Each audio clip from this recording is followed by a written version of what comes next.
All right, I think in the interest of time, I'm going to kick us off.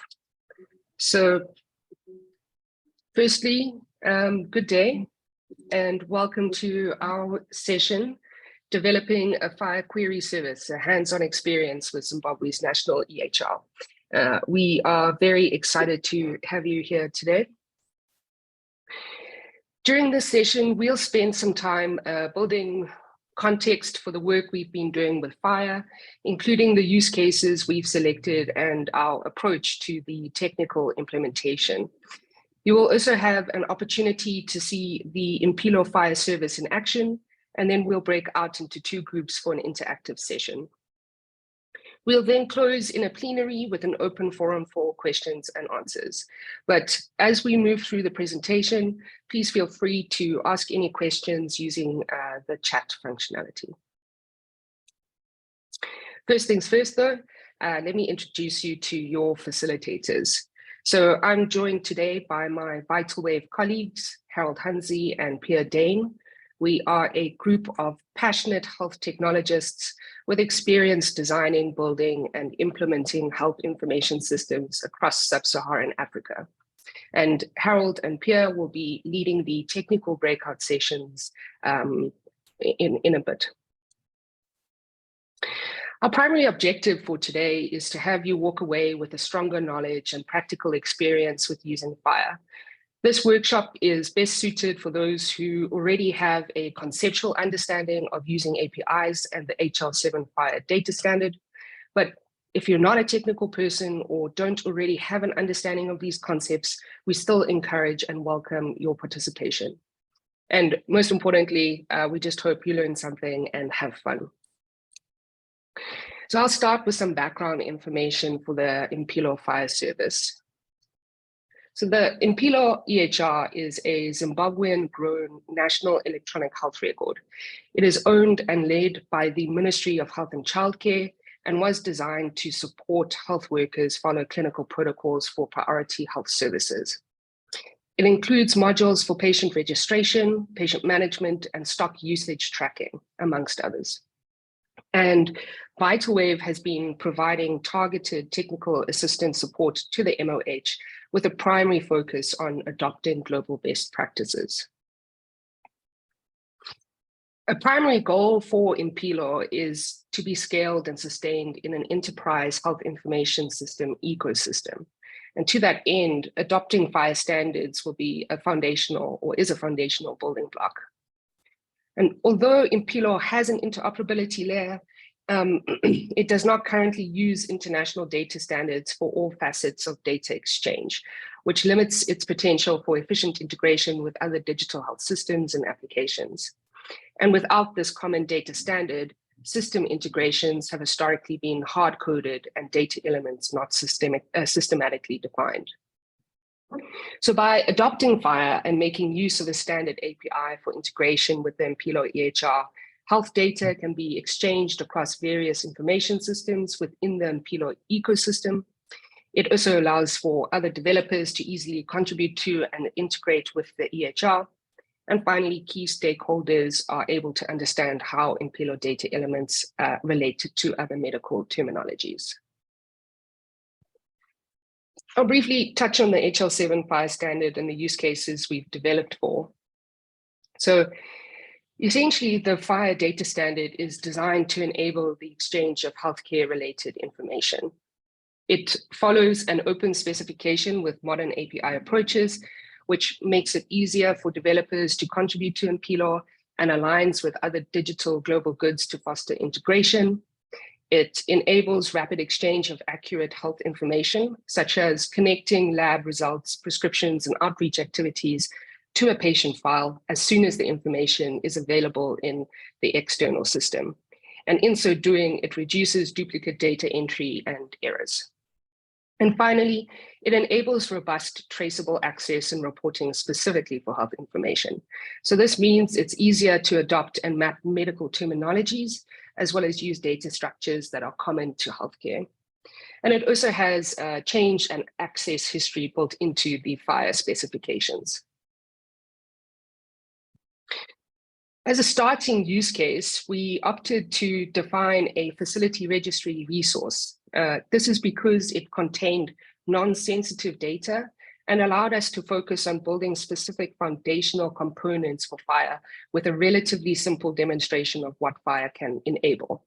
Harold will take us through some of the more technical aspects shortly, and this is just to showcase the end result, where a user can search for and view facility information from Impilo, such as the type of organization and the location. We then developed 3 FHIR use cases to showcase how patient-level data exchange could better equip healthcare workers at different levels of the health system. The use cases we built were patient record views, which allow for village health workers to conduct outreach activities, village health workers to trace patients who have disengaged from care, and facility-based staff to view information to support decisions around PrEP initiation.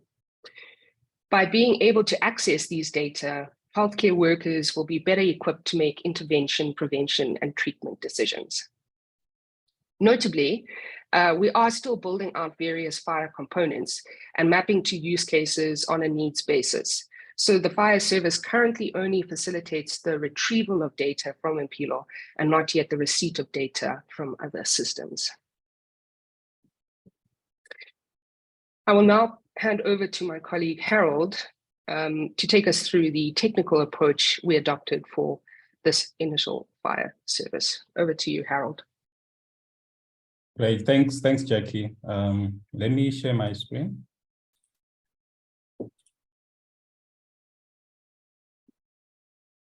Okay.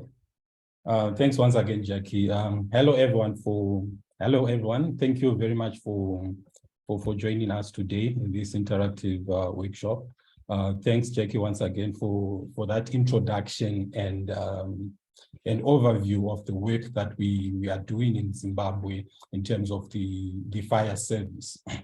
So the Impilo health record is the first of its kind in Zimbabwe, and it is set to have a huge impact in transforming the digital health landscape in the country.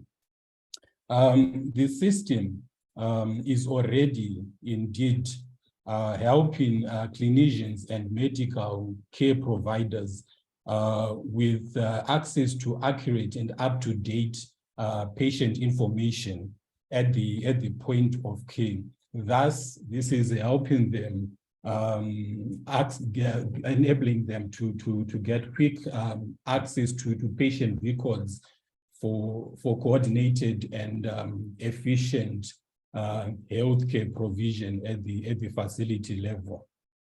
Now, because of some of these huge benefits of EHR systems, the Impilo is now licensed under the open source GNU FHIR General Public License v3, which means the code base or the system itself is an open source system, and it's available to anyone who would want to reuse it or adopt it in their country or anywhere in the world for whatever purpose.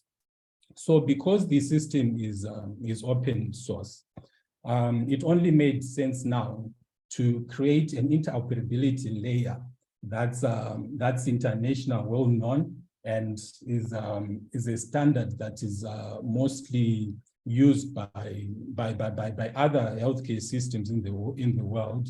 So we then decided to go along with a FHIR implementation on the interoperability layer. So this will then make it easy for persons adopting this system in their countries to be able to integrate any external systems that are FHIR compliant into the Impilo EHR system. Now, I will speak on the adoption of the Impilo of the FHIR service on the Impilo EHR. The first thing that we did in developing this FHIR service was to develop a data dictionary, because we now needed to build a FHIR service on top of an existing database.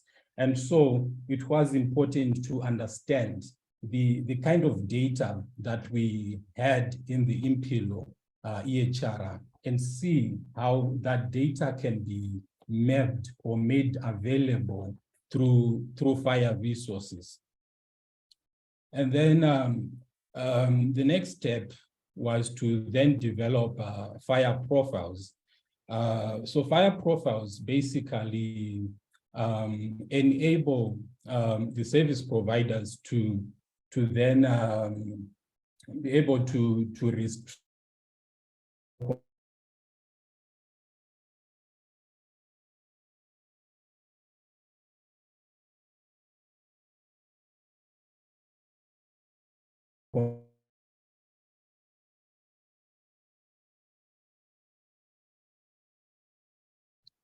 I think let's just wait a moment. Harold is dialing in from Zimbabwe, and I suspect just having some technical challenges. One moment.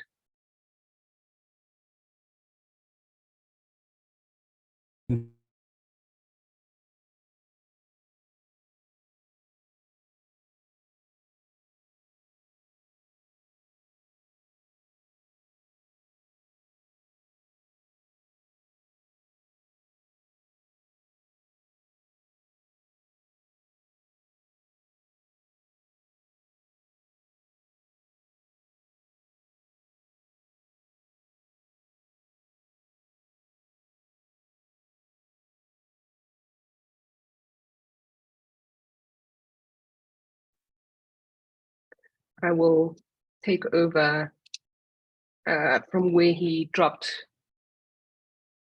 And just wait for him to come back.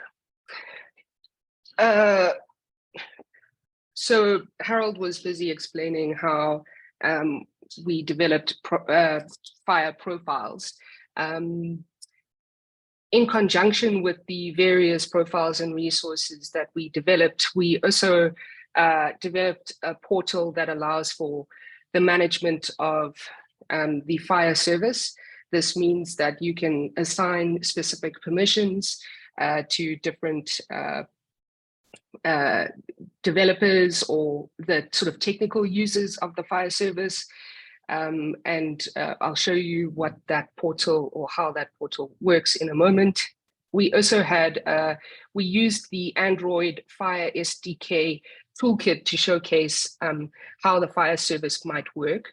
And that's very important because FHIR is quite a technical concept and quite an abstract concept.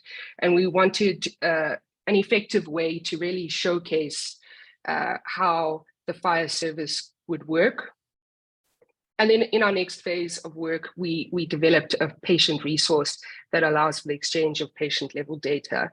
And we also updated the demo app to show or surface the data from those new use cases. Harold, I see you back. Yeah, sorry about that. Are you audible? Yeah. No problem. Okay, I'll hand it back to you. I gave a high-level overview of the different phases of work. Okay, thanks. Can the moderator allow me to share my screen? Sorry about that. No problem, Harold. Back to you. Yes, it's fine. Okay.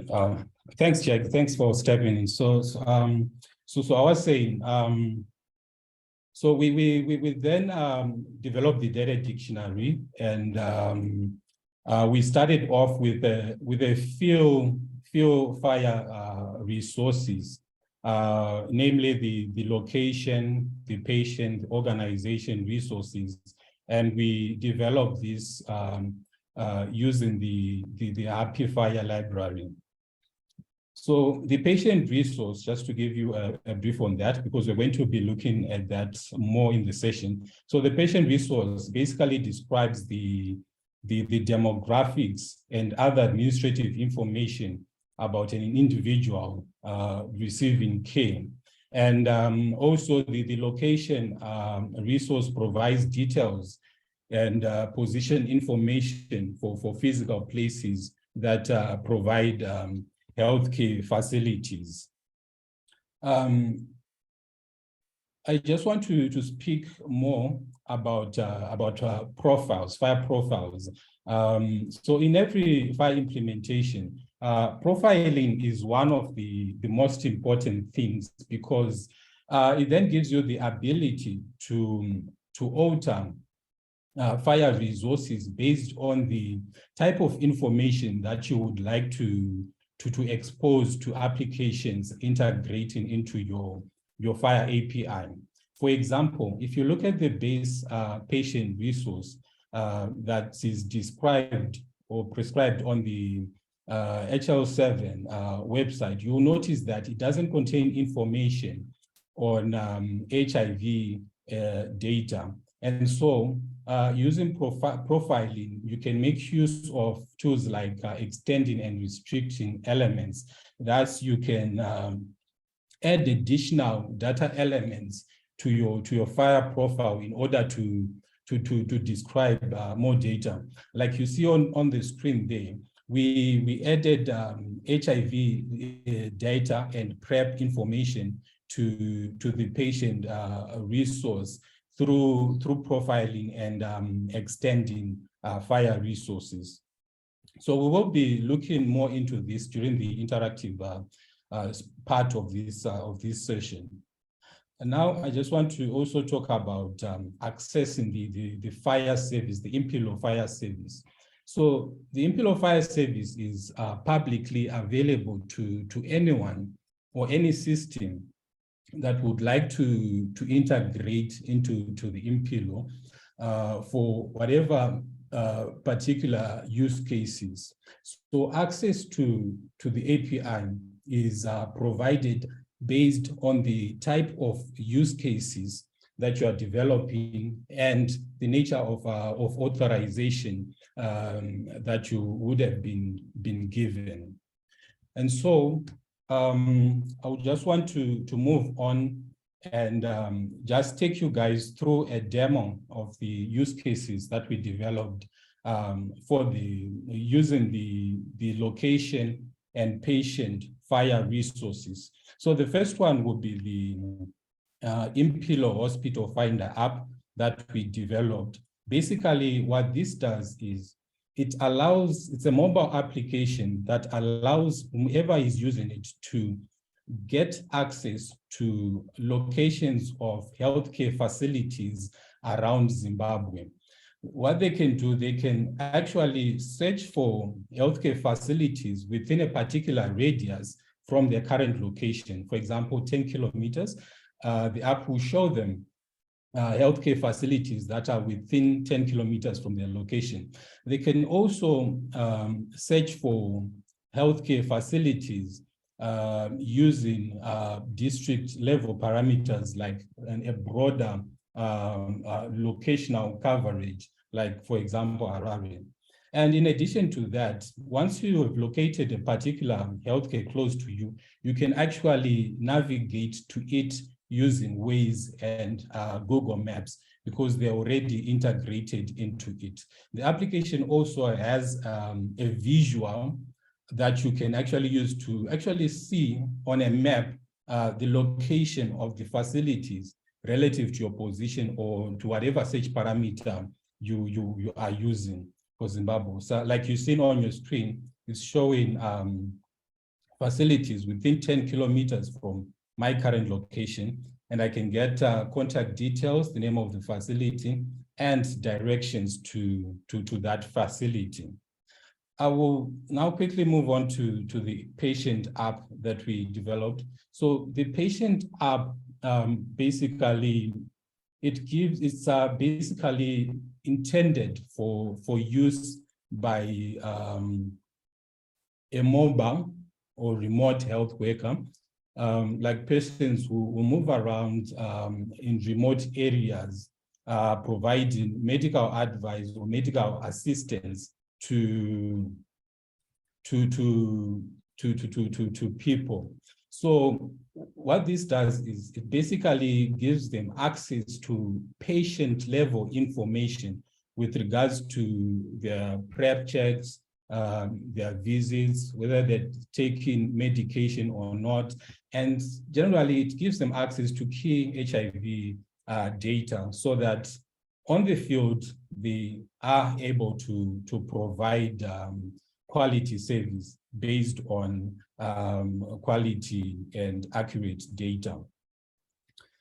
So without using too much time on these theoretical aspects, we would like now to move into a practical hands-on session with you guys, in which we are going to create a FHIR resource.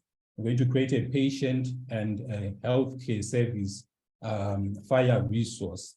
After creating that, we're also going to look at how we can search for that FHIR resource on the APIs. So we're going to give you access to the API and conduct these queries. So the third and final thing is we're going to use a FHIR validator to validate the FHIR resource that we would have built, because this FHIR service will be used internationally by any client application that is FHIR compliant. And so whatever resource you create, it should conform to some basic standards that's allowable and readable by any FHIR compliant system. So right now we're going to break out into two groups. Will lead one of the groups, and my colleague Pierre will lead the other group. And from there, we'll get additional details about the practical exercises that we're going to have right now. I'll hand this over back to you, Jackie. Thank you, guys.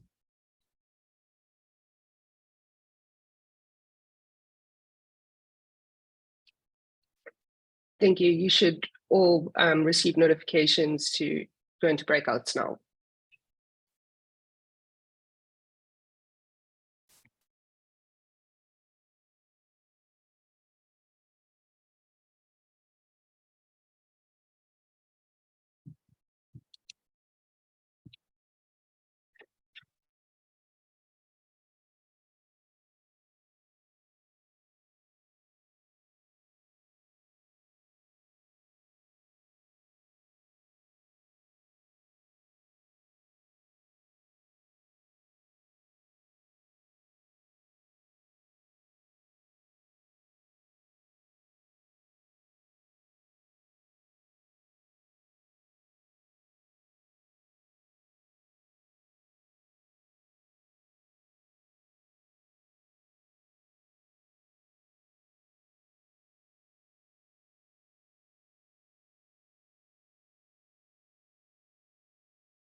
seem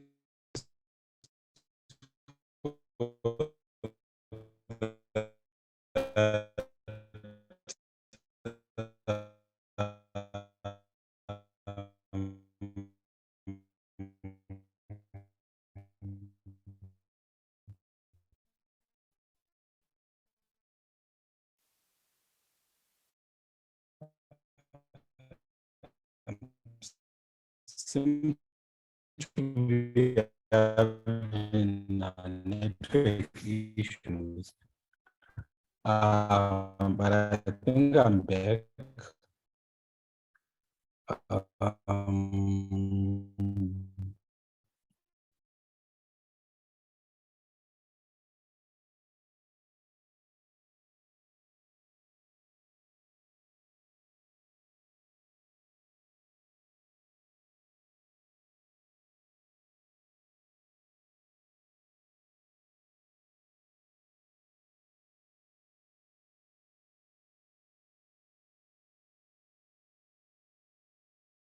We'll just give a minute or two for the others from the other room to join this one.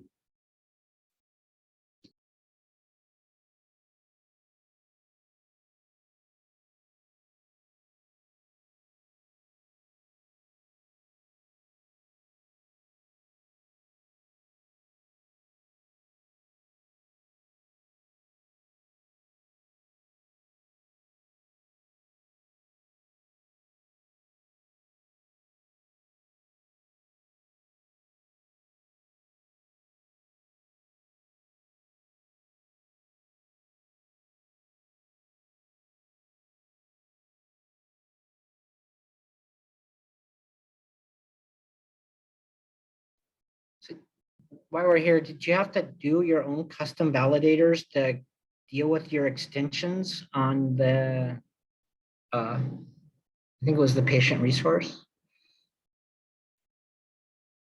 I'm not sure. I wasn't personally involved in the development of the platform, but we can certainly ask Harold when he comes back into this room. He was very involved in the software development.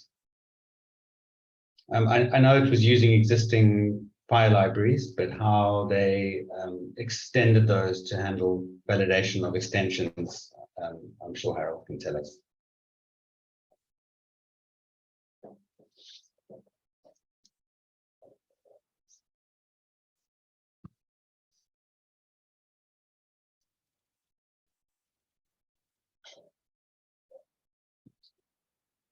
So Jim, are you expecting to be sending very high volumes of No, messages? no, they're just like one at a time type of thing. I think our challenge right now is how do you not duplicate patient entry, right? So it's more of a client one-way communications, but we don't want them to have to re-enter patient information that's already available in the system, the server that we're already talking to. That doesn't make any sense. Mm-hmm. So trying to implement that and is a little trickier, I think. Trying to tie those two together, and then you automatically go from a resource to a transaction. That's why I was asking it, like, where do you make that now we have a patient and an observation, then we have an encounter and a provider, and it's like it just daisy chains from one single resource into this conglomerate of information to really actually kind of make it useful to the system and the healthcare provider. So yeah, it's like, where do you stop? Yep. So you got to make these big bundles. That kind of self-reference. Yeah. I guess it's use case by use case. One of the other things that needs to be thought about quite carefully is, who has access to those data. So, which data are you pulling back? And if you are pulling back sensitive information like HIV status, you want to make sure that only, authorized people can see those fields. Well, that's why I really don't want patient data. If we can just push an observation and let the server handle whatever sits on top of the server handle that, and we're just pushing an observation, that they've already know who it goes to, that's ideal because that reduces the security requirements. But I mean, still, there's the whole security and the smart aspect of FHIR that we haven't even really addressed yet. We need. Yeah, I mean, this is why the unique identifiers are so important, and also one of the biggest challenges. There's not too many health systems where there is a single identifier. In South Africa, they're implementing a health population registration number, which ideally will be used for that, so that handles South African citizens and everyone else, anyone who accesses the health service gets that number, which is not personally identifiable in the way that the national identity number is. So that's coming in South Africa. The Western Cape Department of Health which is a province in South Africa, does have a unique patient identifier, which is assigned by basically the provincial hospital system, but that it's also being used for registration in primary healthcare facilities. So once you have that unique identifier, it becomes much easier. But even in the Western Cape, where this has been running for 10 years, many patients have more than one number. So then you get into a process of having to link a number of different unique identifiers to a dominant unique identifier. So it's definitely not a trivial problem.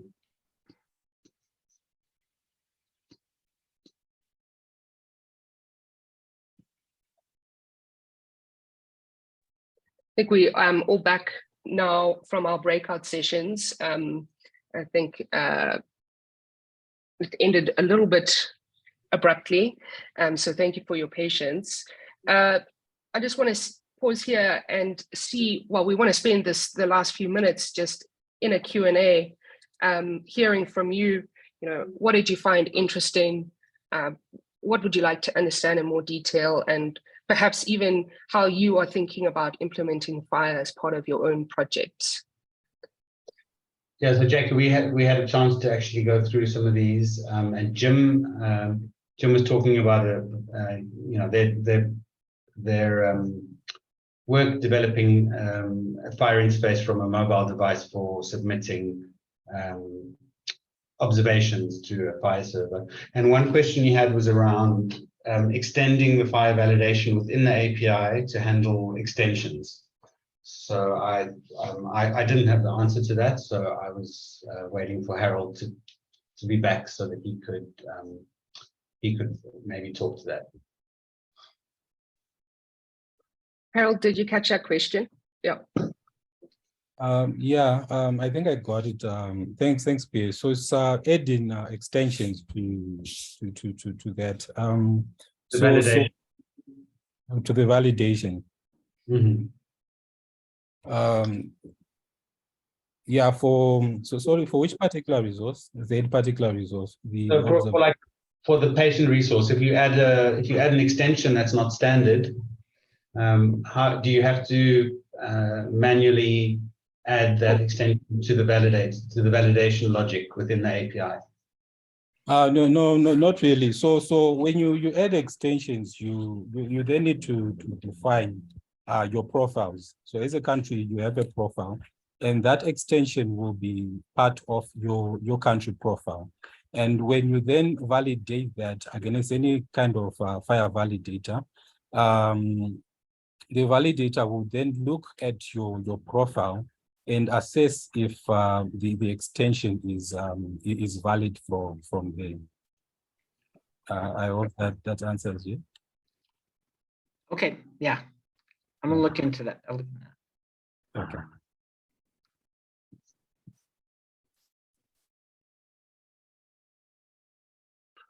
Does anyone else want to share sort of what they learned or any takeaways from this session?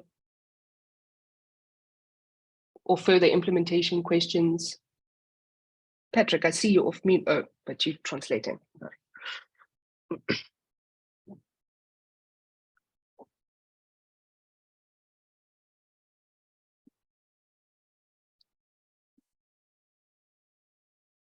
And excuse my pun, but does anyone have any burning questions?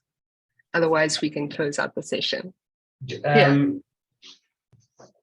Yeah, Jim had another question around transactions and within FHIR bundles and what the plan for Impilo is. Is it just going to be data submission on a resource by resource basis, or are there plans to start building in bundles, so being able to submit more than one resource at the same time? For now, we are just building this out on a needs basis. So ultimately, we want to, as the Impilo ecosystem expands and there's sort of more tools as part of the Impilo suite of tools, we're going to build out the FHIR service to allow for that integration and data exchange across the various systems. We don't have a specific roadmap or around the FHIR implementation. So we sort of responding as and when needed for now, just because of competing priorities. But Harold, I saw you came off mute. Would you also like to just share a bit? Yeah, Jackie. Yeah, so it's exactly as you said. We're building this on a need basis, and yeah, that will be possible to build out that with multiple resources at the same time. So like Jackie said initially, the kind of service that we have for now is a search service, and it's mostly getting information from the Impilo, and you can actually get multiple resources like we demonstrated on the location API. It actually allows you to sort of get multiple data points for multiple facilities on one go. Thanks, Jackie.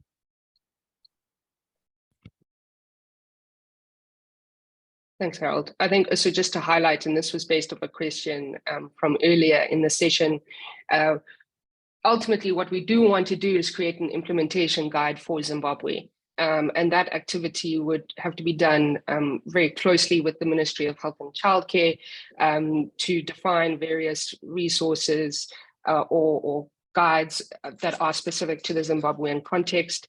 We did, as part of the initial phase of work, we did start a very basic implementation guide, but we haven't expanded it further because we need to work with the Ministry of Health on that. We have 2 minutes left, and I don't see any additional questions. So I just want to take this moment to say thank you all very much for participating. We know that FHIR, is quite an abstract concept, and so we hope we were able to make it a little bit more tangible, and even for folks who are not super technical, we hope that you enjoyed it and learned a few things. So have a great time at the Global Digital Health Forum, and from myself and my team at WhiteWave, thank you all and take care.